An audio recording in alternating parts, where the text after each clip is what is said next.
తండ్రి అయిన దేవునికి మహిమ కలుగును గాక. ప్రభువు ప్రియ రక్షకుడైన యేసుక్రీస్తు నామంలో అందరికీ హృదయపూర్వకమైన వందనాలండి. మంచిది, చిన్న ప్రార్థన చేసుకుని కార్యక్రమం ప్రారంభించుకుందామండి. పరిశుద్ధుడును నిత్య నివాసి అయిన ప్రియా పరలోకపు తండ్రి, మహోన్నతుడా, దయగలిగిన తండ్రి, గత కాలమంతా నీ పిల్లలైన మమ్మల్ని అందరినీ భయంకరమైన స్థితిగతులలో కృపచేత కాపాడి నేటికి మీ కుమారుడైన క్రీస్తు ప్రభును బట్టి తండ్రి, అల్పులైన మాకు మీరు అనుగ్రహించిన క్షేమాన్ని, సంతోషాన్ని బట్టి వందనాలయ్యా. ఈ సమయంలో మా తండ్రి వాక్యాన్ని ధ్యానిస్తూ ఉండగా మీ ఆత్మ సహాయం చేయండి. ప్రార్థనలో ఈ మాటలు ఉండకూడదు, ఈలాగున ప్రార్థన చేయకూడదు అనే అంశాన్ని బట్టి కొద్ది మాటలు మాట్లాడటానికి సిద్ధపడుతున్నా తండ్రి. మీ ఆత్మ సహాయం చేయండి. వినబోతున్న ప్రియులైన వారందరినీ మీరు దీవించండి. ఆధ్యాత్మిక అర్థం చేసుకొని మీ చిత్తానుసారంగా మేమందరం బ్రతకటానికి మాకు నేర్పించి యావత్తు కార్యక్రమం మీ సన్నిధి మాతో వచ్చి నడిపించుమని యేసు నామమున ప్రార్థన అడిగి వేడుకుంటున్నాను మా తండ్రి, ఆమేన్. మంచిదండి ప్రియా దేవుని పిల్లలారా, ఈ సమయంలో మరి మనందరికీ తెలిసిన అంశాన్ని కొద్ది నిమిషాలు మాట్లాడాలని నేను ఆశపడుతున్నానండి. ఏంటి అంశము అంటే, ప్రియమైన వాళ్ళరా, ప్రార్థనలో ఈ మాటలు ఉండకూడదు, ఈలాగున చేయకూడదు, మీకు తెలుసా అనే అంశాన్ని కొద్ది నిమిషాలు మనం మాట్లాడుకుంటాకైతే ప్రయత్నించేద్దామండి. ప్రార్థన అనగానే ప్రియ దేవుని పిల్లలారా, మనందరికీ తెలుసు దేవునితో మాట్లాడటమని, లేదా మన మనవులు దేవునితో చెప్పుకోవటమని, లేదా బ్రతుమలాడుకోవటమని, మొర్ర పెట్టుకోవటమని, ఇవన్నీ ప్రార్థన అంశాలుగా మనం చెప్పుకుంటాం. అది మంచిది, అది వాస్తవమే. ప్రార్థన చేసేటప్పుడు మన మనసు ఏంటో దేవునికి అర్థమవుతుందండి. దైవ గ్రంథాన్ని మనం చదువుతున్నప్పుడు దేవుని చిత్తమో దేవుని మనసు ఏంటో అర్థం అవటానికి అవకాశం ఉంటుంది. కనుక ప్రార్థన ప్రతి క్రైస్తవులు చేస్తారు. ఒకళ్ళు క్రైస్తవుడే ప్రార్థన చేయలేదనుకోండి, ఆ వ్యక్తి క్రైస్తవుడే కాదు. ప్రార్థన ఒక క్రైస్తవునికి ఒక గుండెకాయ లాంటిది. రెండవ మాటగా ఒక శ్వాస. ఒకళ్ళు ప్రార్థన చేయలేదనుకోండి, మన గుండె ఆగిపోతే శ్వాస కట్ అనే సంగతి గమనించుకోవాలి. మార్టిన్ లూథర్ గారు చెప్పిన మాట ఏంటంటే, ప్రార్థన ఆత్మకు పట్టే చెమట అని అన్నారు. మనం ప్రార్థన చేస్తున్నప్పుడు ప్రియమైన దేవుని పిల్లలారా, మన భౌతికమైన కొన్ని అవసరతలు అన్నీ తీరుతూ ఉంటాయి. బైబిల్ చదువునప్పుడు ఆధ్యాత్మిక సంబంధమైన ఆ లోటులు, అవసరతలన్నీ కూడా తీరుతూ ఆధ్యాత్మిక సంబంధమైన లేఖనాలు అర్థం చేసుకునేటువంటి మరి స్థితిని కలిగి ఉండగలగటానికి అవకాశం ఉంటుంది. కనుక ఈరోజు ఈ మాట నేను ఎందుకు ఎన్నుకున్నానంటే, ప్రార్థన బైబిల్లో ప్రారంభించబడింది మనందరికీ తెలుసు. 4:26 ఆదికాండం. ఇలా అనేక మంది భక్తులు ప్రార్థన చేసుకుంటూ వచ్చారు. ఏమండి, అనేక మంది భక్తులు ప్రార్థన చేసుకుంటూ వచ్చినా యేసు ప్రభు వచ్చే కాలానికి వచ్చేటప్పటికి మరలా ప్రార్థనలో ఏమి ఉండకూడదో, ఎలాగూ చేయకూడదో, మరలా తన ప్రజలైన వారందరికీ ప్రార్థన నేర్పించవలసి వచ్చింది. అంటే దాని అర్థము, వాళ్ళు ప్రార్థనలో ఉండకూడనివి, చెప్పకూడని విధానంలో చెప్తున్నట్లుగా, పలకకూడని మాటలు పలుకుతున్నట్లుగా, ఉండకూడని స్థలంలో ఉండి ప్రార్థిస్తున్నట్లుగా ఆయన చూచి యేసు ప్రభుల వారు ప్రస్ఫుటంగా కొండ మీద ఆ ప్రసంగంలో అందరితో తేటగా ప్రార్థన గురించి ఏమి ఉండాలో, ఎలా చేయాలో, చేయకూడదో స్పష్టంగా మరి మత్తయి సువార్త 6వ అధ్యాయంలో మనం చూస్తామండి. దానికంటే ముందుగా మరి ప్రార్థన ప్రారంభించబడిన తర్వాత భక్తులైన వారు ఏ విధంగా చేశారు అని కొద్దిగా మనము గమనించినట్లయితే, ఇశ్రాయేలీలు ధర్మశాస్త్ర ప్రకారంగా దినమునకు 3 పర్యాయాలు ప్రార్థన చేయాలండి. ఎప్పుడు ప్రార్థన చేయాలి? దినమునకు 3 పర్యాయాలు ప్రార్థన చేయాలి. ఇశ్రాయేల్ దిన ప్రారంభము మనకు వలె ఉదయకాలపు సమయంతో రోజు ప్రారంభం కాదండి. ఇశ్రాయేల్ యొక్క దినము ప్రారంభము, రోజు ప్రారంభము సాయంకాలం నుండి ప్రారంభం. ఈ మాట బాగా గుర్తుపెట్టుకోవాలి. కనుక దినమునకు 3 పర్యాలు ప్రార్థన చేశారు అంటే సాయంకాలము, ఏమండి ప్రియమ దేవుని పిల్లలు ఎప్పుడు చేశారు? సాయంకాలము, మధ్యాహ్నం, ఉదయకాలం. అంటే 3 పర్యాలు వాళ్ళు ప్రార్థన చేసినట్లుగా మనకు కనబడుతుంది. మనము చేసుకునే ప్రార్థన 3 పర్యాలు మనం కూడా చేస్తున్నామే అనుకో. మనం ఎప్పుడు చేస్తాం? ఉదయకాలము, మధ్యాహ్నము, సాయంకాలం అంటాం. మనకి వాళ్ళకి డిఫరెన్స్ అది. ఇశ్రాయేల్ సాయంకాలంతో రోజు ప్రారంభం అవుతుంది, మనకి ఉదయకాలంతో ప్రారంభం అవుతుంది.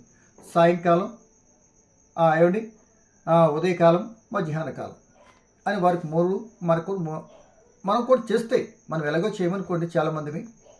కనుక అలా చేసుకుంటూ వచ్చిన దానికి మన వివరణ ఏంటి అని అంటే, దావీదు గారు 55వ కీర్తనలో చక్కటి మాట చెప్పాడండి. ఏమని అంటే, ఆ మాట చదువుతున్నాం చూడండి ఒకసారి. 55:17 వచనం అండి. కీర్తన గ్రంథం 55:17 వచనం. సాయంకాలమున, ఉదయమున, మధ్యాహ్నమున నేను ధ్యానించుచు మొర్రపెట్టుకొందును, ఆయన నా ప్రార్థన ఆలకించును అంటున్నాడు దావీదు గారు. అంటే ఎక్కడంట? సాయంకాలము, ఉదయకాలము, మధ్యాహ్న కాలం 3 సమయాలలో ధర్మశాస్త్ర ప్రకారం యూదులు, ఇశ్రాయేలీలు దేవుని సన్నిధిలో ప్రార్థన చేయాలి అని కట్టడ. మరి ఇలాగే మరొకసారి చూసినట్టయితే దానియేలు గారు కూడా 3 పర్యాలు ప్రార్థన చేశారండి. దానియేలు 6వ అధ్యాయం 10వ వచనంలో ఓ చక్కటి మాట మనకు కనబడద్దండి. ఎందుకంటే ఇశ్రాయేలీలు 3 పర్యాలు ప్రార్థన చేశారంటకి చిన్న విట్నెస్ మనకు అర్థం కావటం, చేశారు అని లేఖనాలు చెప్తున్నాయి కనుక నేను చెప్తున్నా. చూడండి 6వ అధ్యాయము దానియేలు 6వ అధ్యాయం 10వ వచనం అండి. ఇట్టి శాసనము సంతకము చేయబడిన దానియేలు తెలుసుకొనినను అతడు తన ఇంటికి వెళ్ళి యథాప్రకారంగా అనుదినము 3 మోకాళ్ళుని తన ఇంటి పైగది కిటికీలు వెర్షలేము తట్టులకు తెరవబడి ఉండగా తన దేవునికి ప్రార్థన చేయొచ్చు, ఆయన స్తుతించుచు వచ్చెను. ఏం చేశాడంట? సాయంకాల సమయంలో, అంటే దినమునకు 3 పర్యాయములు 3 ప్రార్థన చేశాడు. అనుదినము 3 పర్యాలు ప్రార్థన చేశాడంట.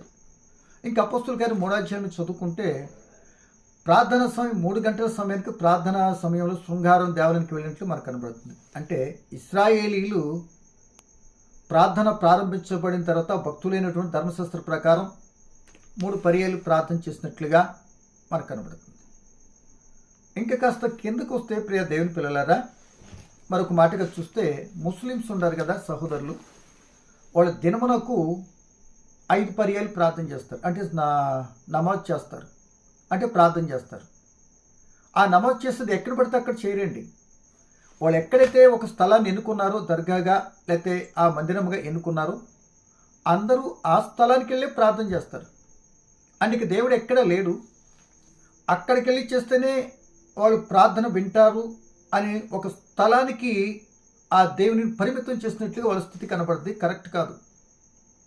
దేవుని వాక్యం సెలవిస్తుంది, ఆయన సర్వంతర్యామి కదా, ఎక్కడైనా ఉంటాడు. అక్కడే బంధించినట్లుగా కరెక్ట్ కాదు. వాళ్ళు దినమునకు 5 పర్యాయాలు తెల్లగట్టి 4 గంటల నుండి ప్రారంభిస్తారు.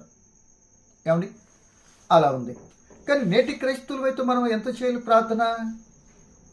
మరి ఒక స్థలానికి పరిమితం ఉంటుందా? లేకపోతే ఇన్ని పూటలే చేయాలి, ఇంతే చేయాలి, ఈ టైంలో చేయాలి, ఆ టైంలో చేయకూడదు అనే ఆంక్షలు మనకైతే ఏమి లేవండి. క్రీస్తు ప్రభు వచ్చాక ఏమీ లేవండి.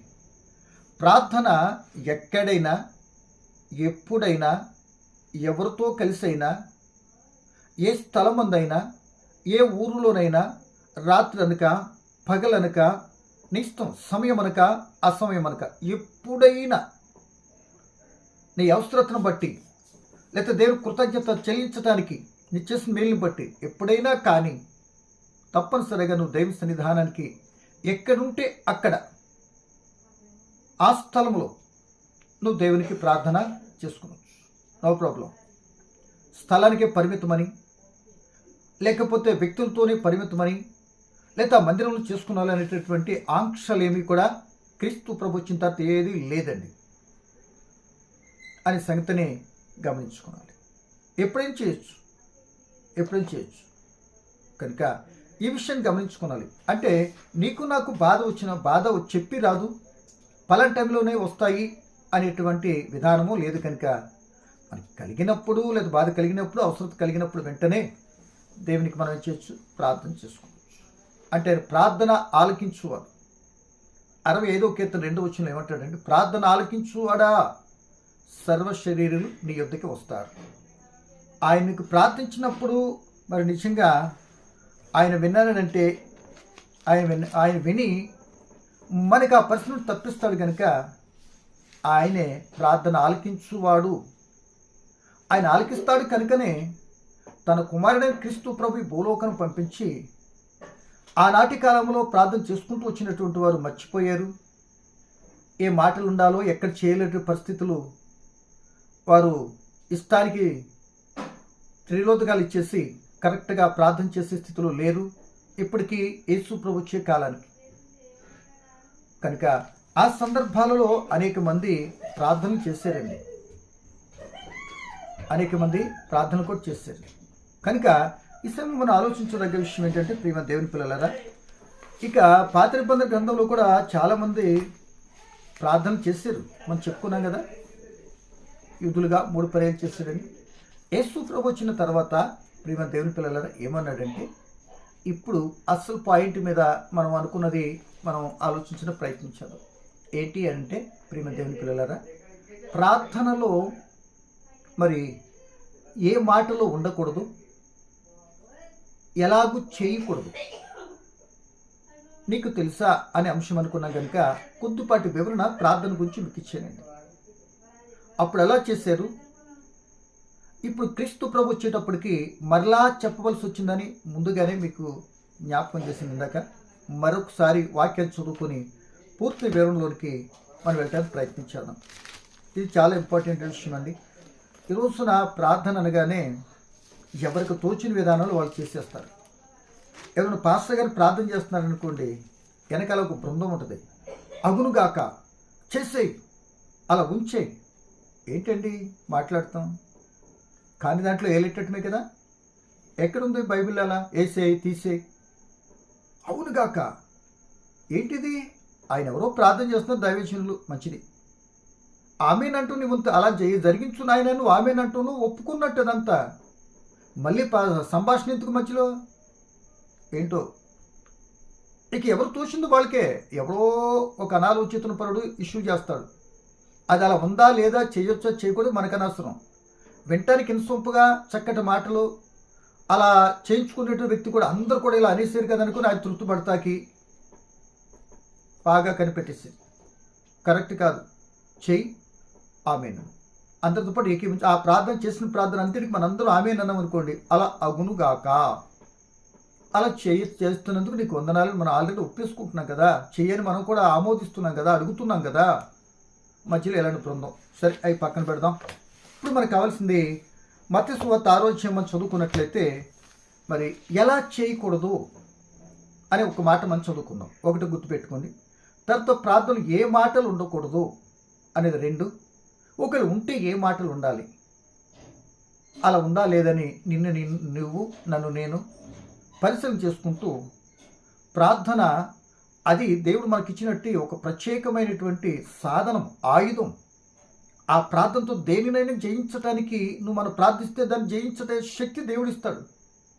దేనినైనా ఎలాంటిదైనా ఆ ఆయుధాన్ని ఉపయోగించడం తెలిస్తే, అంటే ప్రార్థన ఆయుధాన్ని కరెక్ట్గా ఏం చేస్తే తెలుసా, చక్కటి గొప్ప కార్యం చేస్తుంది. ఆ ఆయుధమే నీకు ఉపయోగించడం తెలియకపోతే, ఆ ఆయుధమే అలా ఎలా తిప్పేవనుకోండి నీకే గుచ్చుకుపోద్ది. సపోజ్ బ్లేడ్ ఉంది ఏమండి, అది పట్టుకున్నప్పుడు జాగ్రత్తగా పట్టుకుని పోతే అవతల వ్యక్తి కోసేదానికంటే మన చేతులు తెగిపోతే ఇప్పుడు అవతల వ్యక్తిని కోయలేము, అంతేనా? అది ఎంత వస్తుమో ప్రార్థన ఆయుధాన్ని ఉపయోగించడం చేత కాకపోతే అది దేవుని దగ్గరికి చేరదు, తద్వారా ఫలితం రాదు, మన కృంగిపోయే పరిస్థితిలోనికి మనం వెళ్ళిపోతాం. అసలు ఇంకో మాటగా చెప్పాలి అంటే అసలు మనకు ప్రార్థన చేయటమే రాదు అంటాడు పరిశుద్ధాత్ముడు. ఆ మాట చదివి యేసు ప్రార్థన నేర్పించిన కాడికి మనం వద్దామండి. ఈ గ్రంథాన్ని వ్రాయించినట్టు పరిశుద్ధాత్ముడు పలుకుతున్న మాట ఏంటి అంటే, చూడు యోహాను సువార్త, ఏమండి యోహాను సువార్తేనా కాదండి, సారీ, రోమిల్ రాసిన పత్రిక 8వ అధ్యాయం 26వ వచనం నేను చదువుతున్నానండి. అంటే మనం ప్రార్థన చేయటం రాదు అట. అపోస్తలుడు పౌలు రోమ సంఘానికి పరిశుద్ధాత్మ ప్రేరణతో మరి పలికిన మాట ఇది. ఏమని? రోమా 8:26 అండి. అటువలే ఆత్మయు మన బలహీనతలను చూచి సహాయం చేయుచున్నాడు. నువ్వు అడగవసరలే, నీ బలహీనత ఆత్ముడు చూస్తున్న సంగతిని మర్చిపోకు. అలా బలహీనత చూసినట్టు పరిశుద్ధాత్ముడు నీకు సహాయం చేసేటటువంటి వాడు ఉన్నాడని సంగతిని నువ్వు తెలుసుకోపాటు నీ బలహీనత ఈరోజు. ఇంకేం చేస్తారో చూడండి. ఇక్కడే ఉంటే ఇప్పుడు నేను ఇక్కడే మా ప్రసంగం ముగించేస్తా, ఎదురికి వెళ్ళిపోతున్నా. సహాయం చేసి ఏలయనగా మనము యుక్తముగా ఎలాగూ ప్రార్థన చేయవలనో మనకు తెలియదు కానీ, అంటే మన స్థితిని పరిశుద్ధాత్ముడు చెప్తున్నాడు. మనకు సహాయం చేసే ఏ స్థితిలో సహాయం చేస్తానో అని వివరిస్తున్నాడు. మీరు ఎలాంటి వారంటే మీకు ప్రార్థన అంటే తండ్రి అయిన దేవునికి మీకు ప్రార్థన ఎలా చేయాలో తెలియదు. అంటే ఇప్పుడు దాకా తెలియదా? యూదులైన జనాంగానికి మర్చిపోయారు. ఇశ్రాయేల్ బ్రతుకులు మర్చిపోవటము వాళ్ళకి వెనతో పెట్టిన విద్య. దేవుని మాటను ఇటు విని అటు వదిలేయటము ఆనాటి ప్రజలకు మనకు కూడా అదే స్థితి ఈరోజు. ఎలా అంటే ఐగుప్తు దేశం విడిచిపెట్టిన తర్వాత ఐగుప్తు మొత్తం అన్నీ మర్చిపోవాలి. ఇది ఎర్రసుందో దాటి యువతలకు వచ్చిన తర్వాత అది మర్చిపోతున్న ఐగుప్తు పరిస్థితి కానాన్ దేశం సొంతం చేసుకుంటానికి వాళ్ళు గురి కలిగి ప్రయాణం చేయడానికి అవకాశం ఉంటుంది. వాళ్ళు మర్చిపోకుండా ఐగుప్తులో తిన్న కాకరకాయలు కేకరకాయలు ఉన్నాయట, అవి జ్ఞాపకం వస్తున్నాయట. సంఖ్యాకాండ 11వ అధ్యాయం. అంత మాత్రమే కాదు, తర్వాత మోషే గారు సీనాయి కొండ మీదకి వెళ్ళేటప్పటికి ఆ మేఘస్తంభంలో అగ్నిస్తంభంలో ఉండి ఇశ్రాయేలు నడిపిస్తున్నటువంటి పరిస్థితి అన్నీ తేరగా ఉచితంగా తినేస్తున్నా ఇవన్నీ ఇస్తున్న దేవుని మర్చిపోయి ఐగుప్తులో కాయలు జ్ఞాపకం వస్తూ ప్లస్ దేవుని కూడా మార్చేసేళ్ళు. అలాంటి రకాలు బాల్యం నుండి దేవుని మాట వినకపోవటం వీళ్ళకు వారికైపోయింది. మాట అర్థమవుతుందండి. కనుక దేవుని మార్చేస్తే నిర్గమాకాండ 32వ అధ్యాయం ఒక దూడను చేసి, అంటే అహరోను గారు ఆ దగ్గర కూడా బంగారం అంతా ఉడికించి ఒక దాంట్లో పోతే ఒక దూడ ఆ పొగరులో వేసి పోస్తాడు, దూడ వచ్చిందట. దూడ చేయి నువ్వే ఐగుప్తుని మమ్మల్ని విడిపించేమంటున్నాడు. ఎంత దౌర్భాగ్య పరిస్థితులకు వచ్చారు చూడండి ఒకసారి. ఏమంటే ఇలాంటి రకాల కానాన్ దేశాన్ని తీసుకెళ్తాడా? ఇదైనా దేవుడికి ఇచ్చేటటువంటి ఇది గౌరవం? ఏమిటి ఇన్ని రకాలు అడగకుండా అన్ని రకాలు చేసి తీసుకెళ్తున్నాడు కదండి. అలా మార్చేసే రకాలు అనే సంగతిని మర్చిపోకూడదు. అందుకే మర్చిపోయే స్థితిలో ఉన్నారు కనుక ఎలా చేసి అన్ని చేస్తున్నారు, మర్చిపోతున్నారు, మాటను వదిలేస్తున్నారు. ఆనాటి ఇశ్రాయేలుకి నేడు మనకి కూడా పెద్ద తేడా లేదండి. మనం ఏం ప్రార్థనలు అడుగుతామో, ఏం ఇమ్మంటున్నామో, ఏం చెప్తున్నామో, ఏం పొందుకున్నామో, ఏం అడగాలో, ఎంత పొందుకున్నామో, ఎంత ఇచ్చామో ఒక అవగాహన లేదండి. అంటే ప్రార్థనగా వెళ్ళలేని మాటలే కదా పలికేస్తున్నాం కదా అనుకుంటున్నావు. జాగ్రత్త. మనం నోటంట పలికే మాట, ప్రతి మాట దేవుని దగ్గర తీర్పు ఉంది. పలికే మాటకి ప్రతిదానికి లెక్క చెప్పాలి.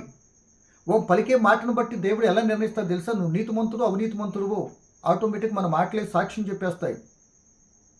ఏమండి అనే సంగతిని మనందరికీ తెలుసు. ఇక్కడ కూడా దేవుడు చెప్తున్న మాట ఏంటంటే, మనం ఎలాగ యుక్తంగా ప్రార్థన చేయాలో, యుక్తముగా, కుయుక్తితో కాదు, స్వార్థంతో కాదు, స్వలాభంతో కాదు, వాళ్ళందరికంటే గొప్పగా పోవాలని ఏదో కోరేసుకోవటము కాదు ఇక్కడ చెప్పేది. యుక్తముగా నీకు ఏది అవసరమైనదో, ఏది కరెక్ట్, ఏది నీ జీవితాన్ని బాగు చేసేదో, ఏది నీ జీవితాన్ని ధన్యకరమైనదో, ఏది నీతి న్యాయాలు అనుసరించే విధానంలో ఏది నీకు అవసరమో, ఏది నిన్ను పరలోకం తీసుకొని వెళ్ళేదో, ఆ భూలోకంలో ఉన్న పరిస్థితుల నుండి జయించేటటువంటి శక్తి ఏదో, అది స్పష్టంగా అడిగేటటువంటి విధానం ఉండాలంటే పరిశుద్ధాత్మను మనం కలిగి ఉండాలండి. ప్రతి క్రైస్తవుడు పరిశుద్ధాత్మను బాప్తిస్మను కలిగి ఉంటాడు. కానీ ఆత్మను చంపేసి శరీరానుసారంగా నడవటం బాగా అలవాటు చేసేసుకున్నాం కదా ఇశ్రాయేల్ లాగా. అందుకే మన ప్రార్థనలు దేవుని దగ్గర చేరట్లేదు, చాలా పర్యాలు ఎలా చేయాలో కూడా అర్థం కావట్లేదు. కనుక ఆత్మ మన పక్షం తానే విజ్ఞాపన చేస్తాడు. ఏం చేస్తున్నాడు? ఎలాగ యుక్తంగా ప్రార్థన చేయాలనో మనకు తెలియదు కానీ ఉచ్చరింప శక్యము కాని మూల్గులతో ఆ ఆత్మ తానే మన పక్షంగా విజ్ఞాపన చేస్తున్నాడు. అంటే ఎక్కడ కూడా గ్యాప్ లేదు, మన కొరకు విజ్ఞాపన చేస్తున్నాడట. కనుక ఈ సమయంలో నా ప్రియమైన సహోదరి చేయటం ఎలాగో తెలియదట. కనుక పరిశుద్ధాత్మ చెప్తున్నాడు, ఆ యోధా జనాంగంతోనే చెప్తున్న మాటలు ఇవి. ఇక్కడికి వచ్చే కొండ మీద ప్రసంగం యేసు ప్రభు ఎలాగూ చేయకూడదో ప్రార్థన చెప్తున్నాడు. పరిశుద్ధాత్ముడు చెప్పాడు, ప్రార్థన చేసి సహాయం చేస్తాను అంటున్నాడు. నేనే మీకు సహాయం చేస్తాను అంటున్నాడు. నిజంగా ఆయన సహాయాన్ని మనం కోరుకొని ఉన్నట్లయితే మరి క్రీస్తు ప్రభువు నేర్పించిన ప్రార్థన ప్రకారం మనం చేస్తే మన వనరులు ఎందుకు తక్కువగా ఉంటాయి? ఎందుకు మనము ఏదో లేదు అని ఏదో పోగొట్టుకున్నాం, ఏదో కావాలి అని, దేవుడు ఇచ్చిన దానికంటే ఏదో కావాలని ఎందుకు కోరుకుంటున్నాం? అత్యాశ కదా. అలా అత్యాశ కోరుకునే కదా దేవుడు మా ప్రప్రదంగా ఇచ్చిన దాన్ని కోల్పోయారు. వివరిస్తాను, వాక్యం చదివేస్తాను. ఒకరోజు యేసు ప్రభు కొండ మీద ప్రసంగంలో ఆనాటి మత బోధకులైనటువంటి పరిసయ్యులు, శాస్త్రులు, ఏమండి వాళ్ళు మత బోధకులు అంటే ధర్మశాస్త్రం బోధించేటటువంటి అధర్మస్తులుగా ఉన్నటువంటి ప్రవర్తన తీరాలది. చెప్పటం ఓకే, కానీ క్రియలు మాత్రం అలా లేవాళ్ళే.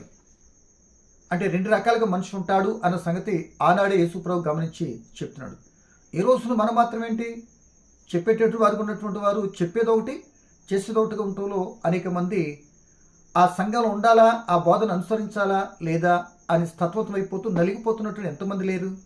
నలగొద్దు సోదరుడా, ఆధ్యాత్మిక సంబంధమైనటువంటి విషయాల్లో అది లేకపోతే అక్కడ జంప్ వెళ్ళిపోవచ్చు. ఎన్నాళ్ళు బాధపడతావు ఆధ్యాత్మిక? చెప్పు, ఒకవేళ నీ దైవజనుడితో, సార్ ఇది ఇలా ఉందో నాకు అర్థం కావట్లేదని వివరం తెలుసుకో. మరి మీరు ఎలా చేసేలా కొన్ని విషయాలు ఉంటే స్నేహితుల్లో మాట్లాడు. అంతేగాని ఇక నేను రక్షించలేను బోధలు కూడా అక్కడ కూర్చొని ఉండిపోతావా ఏంటి? ఎప్పుడు ఆ ఒకటో తరగతిలో ఉంటావా? గమనించుకున్నా, అది నీ విజ్ఞతను బట్టి ఆధారపడి ఉంటుంది. ఎంతవరకు నడిపించేది కనుక విజ్ఞతతో దాన్ని ఏ విధంగా ఉండాలి అని నువ్వు నిర్ణయం తీసుకున్నాలి, నేను చెప్తే కాదు. అక్కడ పరిస్థితి నాకేం తెలుసు? కనుక ఇక్కడ మనకు కావాల్సింది ప్రార్థన. నడిపించేటటువంటి ఆ బోధకులే ప్రార్థన ఎలా చేయాలో వాళ్ళకి తెలియదు. యేసు ప్రభు చెప్తున్నాడు మన బోధకుడిగా ఏమని, ఓ మాట చూద్దాం, చూసుకోండి. ఎలా చేయకూడదో అంటే ఏ స్థలంలో ఉండి ప్రార్థన చేయకూడదో చెప్తున్నాడు. అంటే ఇప్పుడు వాళ్ళు నడిపించే మందిరం ఉన్న స్థలానికి ఆ పరిసయ్యులు, శాస్త్రులు ఇప్పుడు వీళ్ళు చేస్తున్న ప్రదేశంలో ఉన్న ప్రార్థన చేస్తున్న స్థలానికి తేడా తెలియట్లే. వాళ్ళ స్థితిని చూస్తున్నటువంటి యేసు ప్రభుల వారు ఇది కరెక్ట్ కాదు కదా, ఎందుకు మీరు అలా చేస్తారు, అక్కడే ఎందుకు చేయాలి, అక్కడ చేయటం వల్ల మీకు మీ మనస్తత్వం ఏంటో నాకు అర్థమైపోయింది. మీరు మనుషులకు కనబడాలని ప్రార్థన చేస్తున్నారు, మనుషుల మీద పొగడాలి, వీళ్ళు ప్రార్థన పనులు అనుకున్నాలి అనే తత్వం మీలో ఉంది కనుక అది మంచిది కాదు. ఆ స్థలాల్లో మీరు ప్రార్థన చేయకూడదు అని వాళ్ళకి చెప్పినట్లుగానే అలా ఉండొద్దు, అలా చేయొద్దని ఆ కొండ మీద ప్రసంగం వినటానికి వచ్చినటువంటి ఆ ప్రజలైన వారందరితో యేసుప్రభుల వారు బోధించుతున్న బోధ ఏమని చదువుతాం చూడండి. 6వ అధ్యాయం మత్తయి సువార్త 5వ వచనం. మరియు మీరు ప్రార్థన చేయనప్పుడు వేషధారుల వలె ఉండవద్దు, మనుషులకు కనబడవలని సమాజ మందిరములలోనూ వీధుల మూలల్లోనూ నిలిచి ప్రార్థన చేయటం వారికి ఇష్టం, వారు తమ ఫలం పొంది ఉన్నారు నిత్యంగా మీతో చెప్పుచున్నాను. నీకు ఇష్టం వచ్చినట్టు చేయటం కాదు, అంటే వీధుల్లోనూ సమాజ మందిరం మొగల్లోనూ నిలబడి ప్రార్థన చేస్తారట. ఎందుకు? చాలామంది మీరు ప్రార్థన మీరు విన్నారంటే ఇక ఊరంతా తిప్పుకొస్తారు మైకులు, మా గ్రామాన్ని లేకపోతే మరొకటి నేను చేయొద్దు అనిట్లా. అది ఎంతవరకు వాళ్ళు దీవించబడటం ముఖ్యమా నీ దృష్టిలో? లేకపోతే వాళ్ళు చెడులో ఉంటే, పాప సంబంధం క్రియలతో ఉంటే నువ్వు ఎన్ని దీవెనలు ఇమ్మని దేవుణ్ణి అడిగినా ఒక్క దేవునికి వాళ్ళు నెత్తి మీదకి రాదు. ఆ మాటలు విని వాళ్ళు భౌతికంగా ఆస్వాదించబడుతుంటే మా పాస్టర్ గారు ప్రార్థన చేస్తే నీకు వస్తే ఏమన్నా సందర్భందలు గట్టుకొస్తాయేమో, కానీ ముందు వాళ్ళు క్షమను కోరినటువంటి వ్యక్తిగా నేను చెప్పేటువంటి వ్యక్తి నేను ఉండానంటే వారు పాప క్షమాపణ పొందడానికి ప్రార్థన చేయాలి. వాళ్ళని క్షమించండి, వాళ్ళు రక్షించండి, నీ కృపతో నీ మాట విని వారు బ్రతుకులు మార్చుకునేలాగున ప్రేరణ ఇవ్వండి అని ప్రతి ఒక్కరి గురించి, దేశాన్ని గురించి అందరు చేయి తప్పులేదు. కానీ పనికిమాలితనంగా జీవిస్తాడు, ఆడి ఇష్టం వచ్చినట్టు రోడ్లను తిరిగేస్తాడు, వాడు దీవించాలంటున్నావు. మరి నీకేమర్థమైంది? వాడు దీవించేసాడు అనుకోండి, తట్లం పట్టులతో దేవుళ్ళు ఆ నెత్తి మీద పోసి ఏం చేసుకుంటాడు? వాడు బ్రతికే దరిద్రమా? ఏమండి ఆలోచించు. అలా చేయాలా? ఇప్పుడు అలా చేశాడు యేసు ప్రభు. ఎక్కడైనా వ్యాధితో వచ్చినటువంటి వాళ్ళందరూ ఏం చేశాడు? ఇగోండి అయ్యా డబ్బులు తీసుకుని బాగా జలసగా ఇంకా పాపం చేయని చెప్పలేదు కదా. ఆయన చెప్పింది క్షమించాడు. కానీ ఇక్కడ చెప్తున్నది మనుషులకు కనబడవలనని ప్రార్థన చేయొద్దట. అంటే మనుషులకు కనబడకుండా ప్రార్థన చేస్తే రహస్యమందున దేవుడు వింటాడట. ఇది బోధకులకు అర్థం కాల. ఈరోజు మనకైనా అర్థమైందంటారా? ఇది మనకైనా అర్థమైందా? ఒకసారి గమనించండి. వాటి వాళ్ళకే చెప్పాడు కానీ మనకి చెప్పలేదనా? ఒకళ్ళు అదే టైప్లో నువ్వు నేను ఉంటే అది నీకు నాకు వర్తిస్తుంది కదా అనే సంగతిని కూడా చెప్తున్నా. నేను కూడా అప్లై అవుతుంది, వింటున్న మీకు కూడా అది అప్లై చేసుకోవచ్చు. ఇంకేమంటున్నాడు ప్రియదైన బిడ్డలారా, 6వ వచనం, మీరు ప్రార్థన చేయనప్పుడు మీ గదిలోనికి వెళ్ళి అది కదా రహస్యమందు చూస్తాడు, రహస్యమందు ఫలితాన్ని ఇస్తాడు అనుకున్నాం కదా. 7వ వచనం చదువుకుందాం. ఏమంటున్నాడంటే ప్రియదేవుడు, మీరు ప్రార్థన చేయనప్పుడు ఇలాగూ చేయొద్దు. అంటే ఈ మాటలు ఉండొద్దు మీ ప్రార్థనలో. అంటే అలాగూ చేయొద్దు. ఎలాగూ చేయొద్దు? సమాజ మందిరాల్లో, అంటే సమాజ మందిరం ఎక్కడైతే ఉందో, వీధులు ఎక్కడైతే ఉన్నాయో అక్కడ నిలబడిపోయి ప్రార్థన చేస్తారట. అది వద్దు అంటున్నాడు. వద్దు అంటున్నాడు. అంటే నేను ప్రార్థన చేసాను, ఓహో మంచి ప్రార్థన పరుణ్ణి, మా పాస్టర్ గారు అందరి గురించో మైకులు ఎరగదీసేస్తాడు అనిపించుకోలా. ఎంతకాలం వాళ్ళు ఉన్నని చెప్పు పొగుడుతారు, నువ్వు ఉన్నని చెప్పు లేకపోతే చేస్తావు. మరి మిగతా టైం నువ్వు చేసేవు అని అంటానికి వాళ్ళకి వినిపింప చేస్తేనే ప్రార్థన కాదండి. మరి యేసుప్రభు ఎన్నో ప్రార్థనలు, మరి కొండల్లోకి వెళ్ళి మరి గెచ్చమిన తోటలో ఎన్నో ప్రార్థన చేస్తాడు ఆయన, మనందరికి తెలిసిందేగా.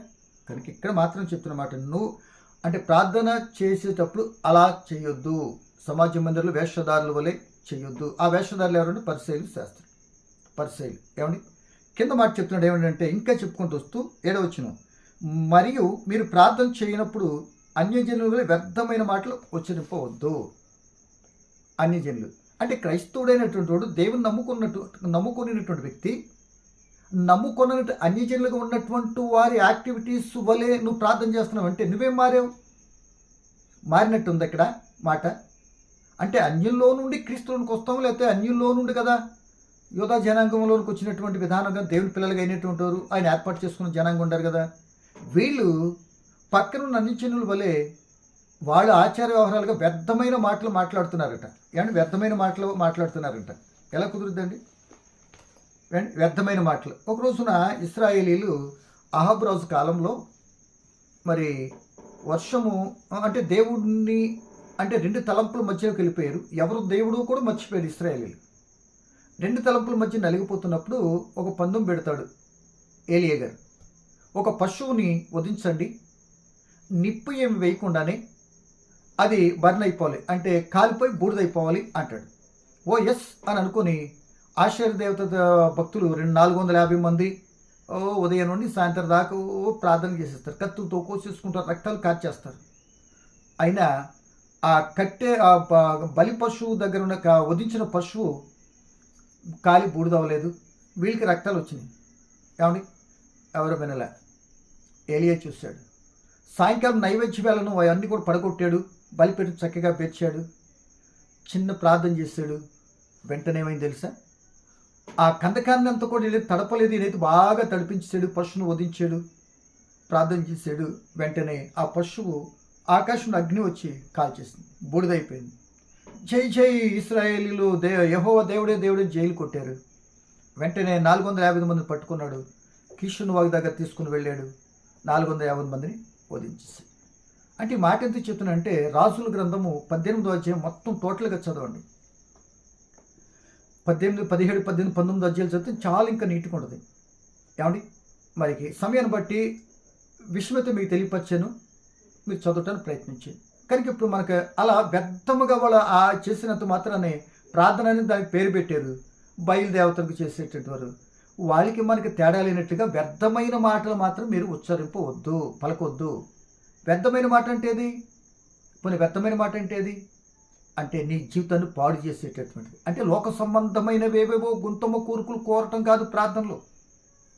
లేదు ఒకళ్ళు నీ ఇష్టం వచ్చిన గుంతమ్మ కోరికలు కోరితే తీరుస్తాను అని దేవుడు చెప్పలే. నువ్వు అడిగే ప్రతిది ఏదైనా సరే నిన్ను రక్షించేదై ఉండాలి, నేను ఆధ్యాత్మ స్థితిలో చెడులో పడకుండా కాపాడేదై ఉండాలి. ఈ లోకంలో ఉండే పరిస్థితుల్లో నాశనం వైపు పరిగెత్తుతున్నటువంటి లోకంలో నాశనము కాకుండా ఆ నోవహు కుటుంబం వలె రక్షణ పొందుకునేదట్టయి ఉండాలి. అవి అదండి వ్యర్థం కానిటువంటి మాటలు అంటే. ఈ లోకంలో ఉన్నదంతా కూడా ఒక రోజున వ్యర్థమైపోతుంది. కానీ వాటి గురించి నువ్వు ప్రార్థన చేయటం కాదు. మరొక మాట చెప్పిన చక్కటి మాట ప్రియమైన వర్లరా. ఇప్పుడు ఒకవేళ ఇంక నువ్వు ప్రార్థన చేసేయాలంటే ఎంత ప్రార్థన చేయాలి? సపోజ్ ఎన్ని గంటలు చేయాలి? రోజు చేస్తున్నావు కదా, రోజు చేసేటప్పుడు మొదటి రోజుకి రెండో రోజుకి అని మార్పు ఏమి ఉంటుందా మాటల్లో? ఏమండి? లేకపోతే లిస్టు పెరుగుతుందే తప్ప దేవుడు ఎన్ని ఇచ్చాడో ఏమి ఇచ్చాడో ఎప్పుడన్నా అవగాహనతో కరెక్ట్గా చెక్ చేసుకున్నామంటే అది ఉండదు. ప్రార్థన పేరు చెప్తే చాలు మాట్లాడచ్చు కదా అన్నటువంటిది. కరెక్టేనా? ఎలాగంటే ప్రార్థన చేస్తున్నప్పుడు ప్రియమైన దేవుని పిల్లలారా బాగా గమనించండి, బాగా గమనించండి. మనం ప్రార్థన చేయాలంటే దేవుడు నీకు ఏమి ఇవ్వలేదు చెప్పు? ఏమి ఇవ్వలేదు. ఏమండి? దేవుడు ఇవ్వందంటూ ఏదైనా ఉందా? లేదు. ఏమండి? ఇవ్వందంటూ ఏది లేదు. పోనీ చేయని కార్యం ఏదైనా ఉందా నీకు? అన్ని కార్యాలు చేసాడు. ఇప్పుడు దేవుని దగ్గరకు వచ్చావు. ఇప్పుడు ఏం అడగాలి? ఇవ్వందంటూ ఏదీ లేదు, ఆయన చేయని కార్యం అంటూ ఏది లేదు నీ జీవితంలో. ఇప్పుడు ఏం కావాలి నీకు? ఇప్పుడు ఏం కావాలి మనకి? ఏం కావాలని అడుగుదాం అంటే వ్యర్థమైన మాటలు వద్దు, స్వార్థంతో కూడినవి వద్దు. అంటే నీకు నువ్వు పచ్చగుంటే సరిపోద్దా? కానీ తోటి వ్యక్తిని సహోదరుడు ప్రేమ చూపే పని లేదా? ఏమంటే నీ పొరుగు అని ప్రేమించే పని లేదా? అంటే దాన్ని బట్టి మనం ఏం చేస్తున్నామో అర్థం చేసుకుంది. ఇంకా మనం మాట్లాడుతూ దేవుని పిల్లలరా అంటే మాట్లాడుతున్న మాట ఏంటంటే వ్యర్థమైన మాట. అడిగేది చెప్పాను కదా రక్షించేదని, విస్తరించి కూడా మాట్లాడొద్దు. ఇక్కడ చెప్తున్నది ఏమంటున్నాడంటే అన్యజనుల వ్యర్థమైన మాటలు వచ్చిపోవద్దు, విస్తరించి మాట్లాడటం వలన తమ మనవి వినబడినని మీరు తలంచుచున్నారు. ఆయన కాదు, మీరు తలంచుతున్నారు. మీ తలంపులు అలా ఉండి వ్యర్థమైన మాటలతో బాగా చెప్పేస్తే దేవుడు వినేస్తాడు అనుకుంటాడు. ఏంటండి? విరిగి నలిగిన హృదయానికి ఆసనుడు కనుక నువ్వు ప్రార్థన చేయాలి మూలుగుతూ ఉన్నా అని అన్న మూలుగు కూడా దేవుడు ఆలకించి ఆయనకి అర్థమైపోద్ది. నీ మూలుగు ఎందు నిమిత్తం వస్తుందో అర్థమవుతుంది. దీన్ని పరిశుద్ధాత్ముడు అక్కడ ఏం చేస్తాడంటే ప్రజెంట్ చేస్తాడు. వెంటనే నీ కార్యం జరగటానికి అవకాశం ఉంటుంది. కనుక విస్తరించి మాట్లాడొద్దు. అదే ప్రసంగి 5లో అంటాడు, మనం కొద్దిగా ఉండాలి మన మాటలో. మనం భూమి మీద ఉండం, తండ్రి పరలోకంలో ఉన్నాడు అని చెప్తాడు. కనుక ఈ సమయంలో ప్రియమైన దేవుని పిల్లలారా ఆలోచించాలని ప్రభువుని బట్టి మీకు జ్ఞాపకం చేస్తున్నా. ఇంకా మనం మాట్లాడినట్లయితే ప్రియదేవుని బిడ్డలారా విస్తరించి మాట్లాడటం వల్ల విస్తారమైనటువంటి మాటలో దోషం ఉంటుంది అంటాడు మహాజ్ఞాని సొలొమోను గారు 10వ అధ్యాయం 19వ వచనంలో. కనుక విస్తరించి మాట్లాడద్దు. ఏదో బాగా ప్రార్థన పరుడు అనిపించుకుంటానికి కాదండి. పలికే మాటలో సందర్భయోచితముగా అక్కడున్న పరిస్థితి ఏంటి, అక్కడున్న విధానం ఏంటి, దేని కొరకు ప్రార్థన చేయాలి, ఏ విషయాన్ని బట్టి ప్రార్థన చేయాలి, ఎలా చేయాలి అనే విషయాన్ని ఒక అవగాహన లేకుండా చేస్తే మనకే ప్రమాదం. మనం పలికే ప్రతి మాటకి, వ్యర్థమైన ప్రతి మాటకి విస్తరించో మాట్లాడుతూ మాటలకి ఒకరోజు దేవుని ముందు నిలబడి లెక్క చెప్పాలి. ఒకవేళ ప్రజలు వింటారు అని అనుకున్నట్లుగా చేసుకుంటే, ప్రజలు మన్నను పొందుకుంటే దేవుని యొక్క మన్నను పొందుకోలేవుగా. అంటే నువ్వు ప్రార్థన చేస్తే ప్రజలు మన్నన కొరకు చేస్తున్నావా? వాళ్ళు గొప్ప చేయటానిక? ఏమండి? ఏ విధంగా వాళ్ళు గొప్ప చేయాలంటే ఎవరు? వాళ్ళ క్రియలు ఎలా ఉన్నాయి? ముందు వాళ్ళ బ్రతుకులో పాపం లేని స్థితిలో ఉంటే కదా దేవుడు ఏదైనా ఇవ్వటానికి క్షమాపణ కోరుకుంటే మంచిగా మార్చడానికి అవకాశం ఉంటుంది. అది చేయకుండా ఇది కావాలి, అది కావాలి, ఇది కావాలి, ఇది కావాలి, ఏది కావాలి, ఇచ్చినట్టు అన్నిటికీ నీ దగ్గర ఏముంది? దేవునికి కృతజ్ఞత చెల్లించినటువంటి బ్రతుకేది? ఇచ్చినాటికి దేవుడు ఇచ్చినటువంటి కృతజ్ఞతతో నీ బ్రతుకులో ఆయనకి నమ్మకంగా జీవించిన తీరేది? ఇంకా అడిగి ఆయనకి ఇప్పించి ఇంకా మరీ చెడిపోయేటట్టు చేస్తావా? పోనీ ఇచ్చినాటికి ఏమన్నా సక్రమం చేసుకొని ఎప్పుడన్నా నాకు పాఠంగానే ఒక మాట కానీ చెప్పేవా? దేవుడు నిచ్చాడు కదా నీ బ్రతుకులు ఇంకేంటయ్యా అన్న అంటానికి ఎప్పుడైనా చెప్పేవా? అడే అంత పనికిమాలుడైనా ఎట్టటి క్రియల్లో ఉన్న ఎలాంటోడికైనా దీవించేయాలి, ఆశీర్వదించాలి, కాపాడేసి దీవించేయాలి. ఎందుకు కాపాడతాడు? ఓ కలెక్టర్ దగ్గరికి వెళ్ళి మనం ఇది చెప్పాలంటే ఏం చెప్తాం? రోజులు తరబడి చెప్తే ఆయన వింటాడా ఏంటి లోకంలో? కరెక్ట్గా ఏదైతే అనుకున్నామో, ఏదైతే కావాలనుకో కరెక్ట్ కన్స్ట్రక్టివ్గా చెప్పగలిగిన వ్యక్తిని చెప్పిస్తారు. లోకపు తీరది.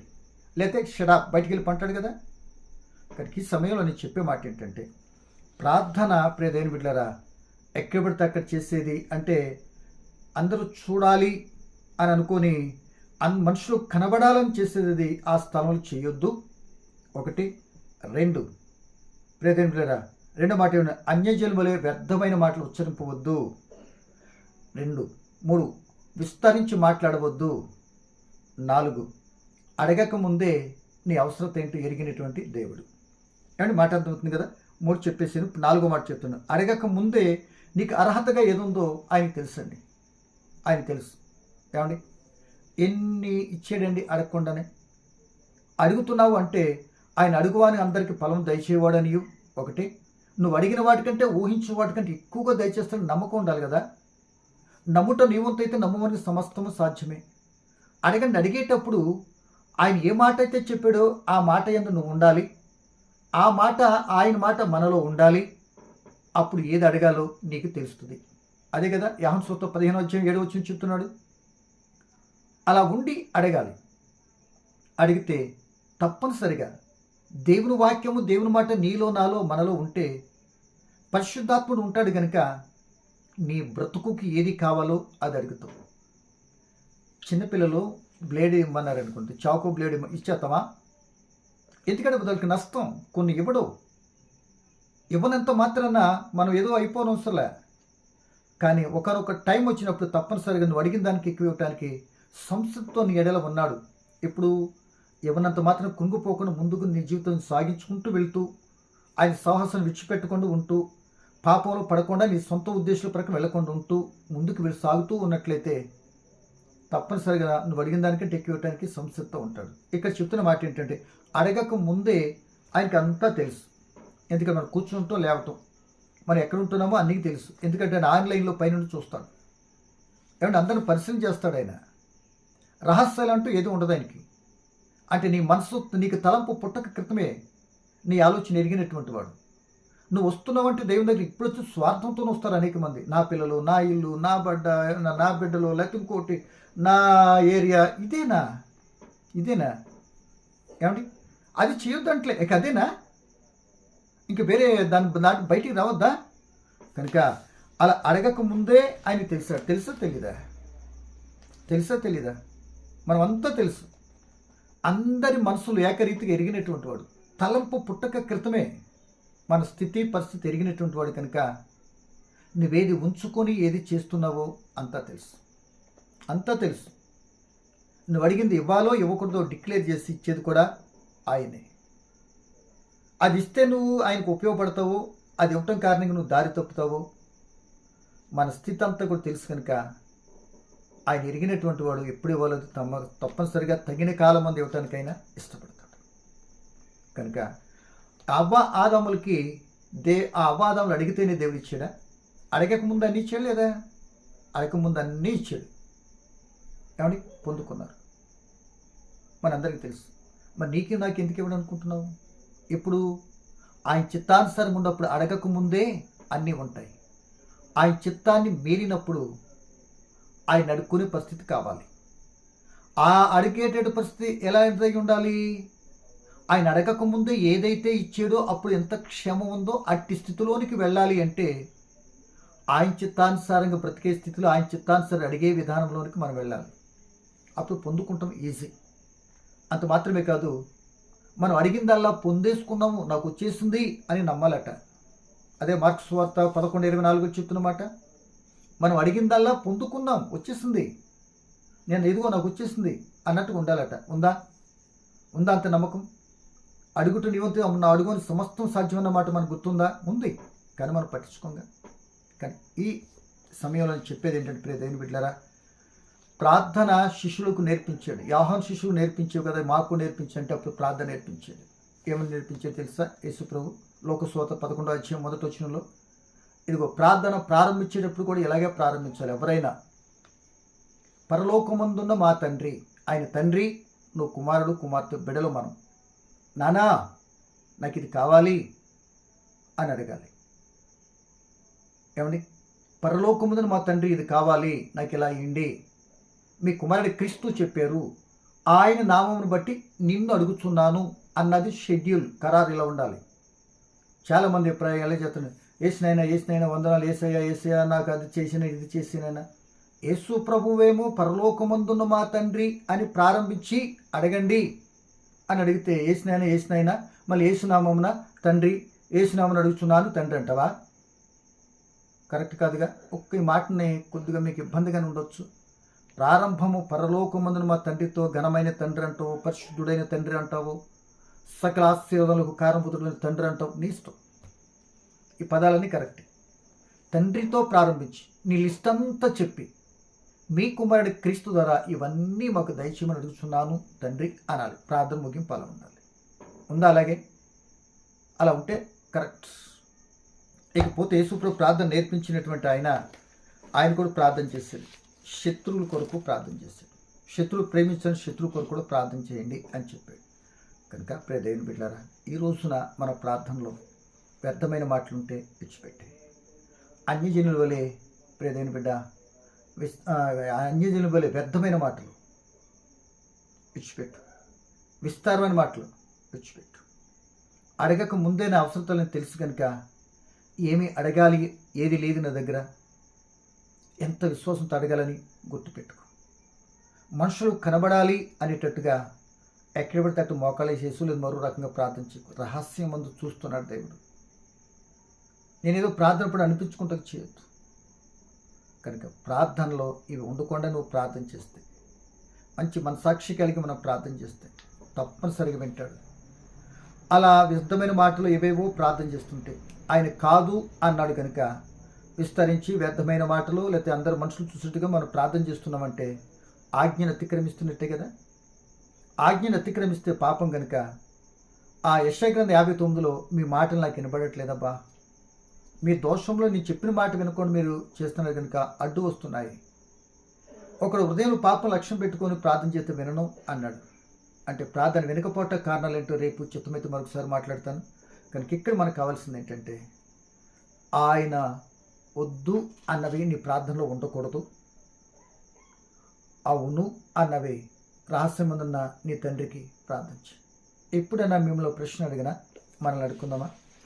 ఏదైనా చక్కగా ప్రార్థన చేసుకుని ప్రిపేర్ అయ్యి 1 గంట నీ ఇంటిలో తలిపేసుకుని లేకపోతే ఎక్కడ ప్రశాంతమైన వాతావరణం కూర్చొని 1 గంట ప్రార్థన చేసుకున్నావా? లేక ఒక 10 నిమిషాలు నీ అవసరం ఏమైతుందో, నీ పరిస్థితి ఏదైతుందో, ఆ ఎరకాటం ఏదైతుందో, బిడ్డల విషయంలో రక్షణ కొరకు, యజమాని రక్షణ, బిడ్డల రక్షణ కొరకు, లేకపోతే నీకున్నటువంటి పరిస్థితుల్లో కుంగిపోకుండా ఆ పరిస్థితుల్లో కూడా నటి స్థితిలో ఉంచి నీకు వందనాలంటూ ఉన్న పరిస్థితులకు అనుగుణంగా నీకు అవసరత ఏంటో చక్కగా గుర్తెరిగి ఆధ్యాత్మిక స్థితిలో ఉండి మంచి ప్రశాంతంగా నువ్వు ప్రార్థన చేసుకున్నట్లయితే ఆ ప్రార్థన ఆమేన్ అనేటప్పటికీ ఏదో ఒక నెత్తి మీద ఇంత బండ ఉండి దిగిపోయినట్లు ఫ్రీ అయిపోతామండి. నా జీవితం ఇట్టటి ఎన్నో అనుభవాలు చూస్తానండి. అందుకే ఇలా మాట్లాడగలుగుతాను. ఒకటి కాదు, ఎన్నో పోరాటాల మధ్య నా జీవితం నడుస్తుంది స్టిల్. అయినా ఏమో ఇవాళ ఇవ్వమంటే వచ్చేస్తాం, నడిపిస్తే 2 మాటలు చెప్తాం.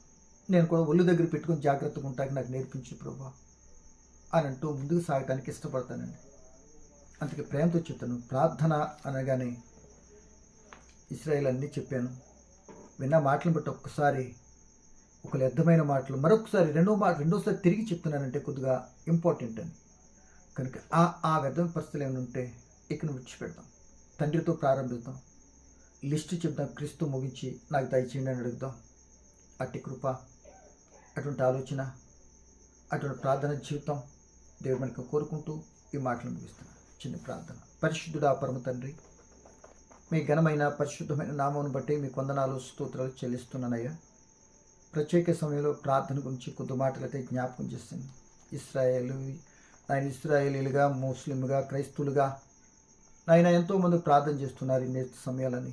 కొద్దిగా నాకు తెలిసిన మీరు నాకు ఇచ్చిన జ్ఞానాలు కొద్ది మాటలు జ్ఞాపకం చేస్తే తండ్రి, దాంట్లో పరమార్థం ఏంటో గమనించుకొని మేము చేస్తున్న ప్రార్థనలో లోటుపాట్లు ఏమిటో దిద్దుకొని నాయన మీరు అంగీకరించే విధానంలో ఆత్మశక్తితో నాయన ప్రార్థించే బిడ్డలు ఉంటాకి మమ్మల్ని అందరిని బలపరిచి మీ నామానికి మహిమ తెచ్చుకోమని ఆలకించి ఆ యువులు మాకు అనుగ్రహిస్తే మిమ్మల్ని బట్టి మేము సంతోషిస్తూ మీ కొరకు బ్రతకటానికి మాకు నేర్పించమని మీ చిత్తాసను ప్రార్థించి ఆత్మ తోడ్పాటునిమని యేసు నామమున ప్రార్థన అడిగి వేడుకుంటున్నాను తండ్రి.